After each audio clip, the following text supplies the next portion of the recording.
Nico spotted headlights from the driveway. "Is that Cardona?" Beckett asked, making a show of stroking his beard when Carter looked up.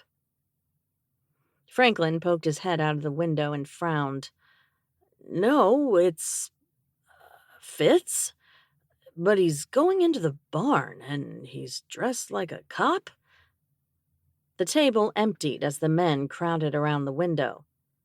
"What the hell is Fitz doing dressed up like a cop?" Beckett began. "Emma did mention they hired entertainment for Phoebe," Nico said. "There is no fucking way on the face of this earth that they purposely hired Fitz to strip for them," Jax said, staring in fascination as Fitz pulled a patrolman's hat down lower on his head.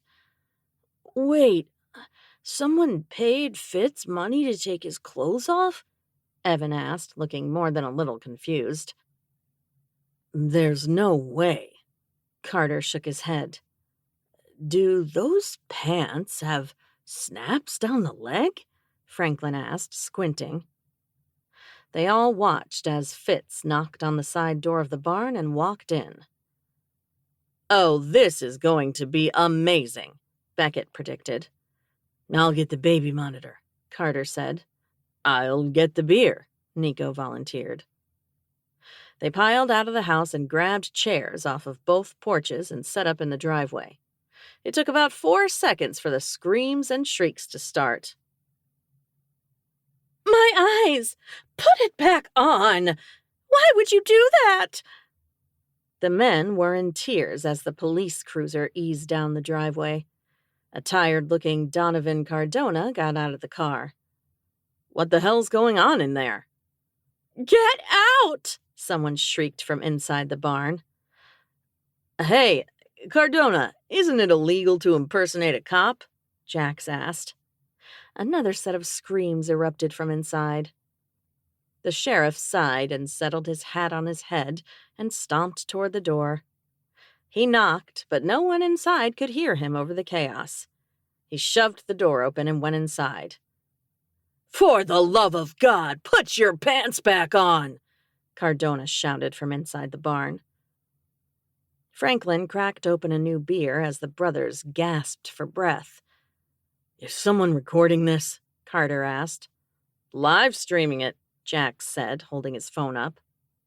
The women flooded out of the barn, looking like the survivors of an atrocity.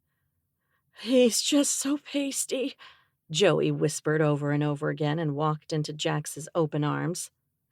"I've seen him in his yoga briefs 100 times, but this was so much worse," Gia shuddered. Emma came out next, her arm around Phoebe's waist, both looking like a deer in headlights. Phoebe walked straight up to Franklin and snatched the beer out of his hand. "I'm going to need a case of these to forget what I just saw in there." "Why in the hell did you hire Fitz to strip?" Carter demanded. "We didn't," Summer insisted. "He just showed up and said he heard there were some naughty ladies who needed to take the law into their own hands. Oh, I think I'm going to be sick." Cardona came out with a handcuffed, pantless man. Beckett covered Lydia's eyes. Bill Fitzsimmons couldn't weigh more than 140 pounds soaking wet and wearing cement shoes. His skinny rat tail of hair hung out from under the hat that was askew on his head. Carter and Beckett hung on each other laughing while their wives clung to each other for comfort. Franklin's glasses steamed from the tears that streamed down his face, and Jax's shoulders shook with silent laughter.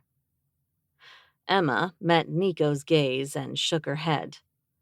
"He just started flailing around like a scarecrow. It was awful, but I couldn't look away." Elvira Eustace sashayed out of the barn and jogged up to Donovan's patrol car. "Excuse me, Sheriff." Donovan stopped trying to shove Fitz into the back seat. Elvira leaned around him and stuffed a wad of bills into Fitz's shirt pocket. "Nice job in there, cutie. Call me when you get out of jail." Eva shrugged. I don't know what all the fuss is about. He wasn't that bad. Gia looked at her sister like the woman had grown a second head. What? Eva asked. The baby monitor lit up, and an unhappy wail sounded through the speaker. I think this party is over, Summer said. I'll take the first crier. Carter followed her back toward the house. Hey, you know that Beckett hates beards, right? Emma turned to Phoebe, whose tiara sat crookedly on her head. I'm sorry to end your night this way. I don't know what happened to the scheduled entertainment, but I will find out and demand a refund. Oh, please don't.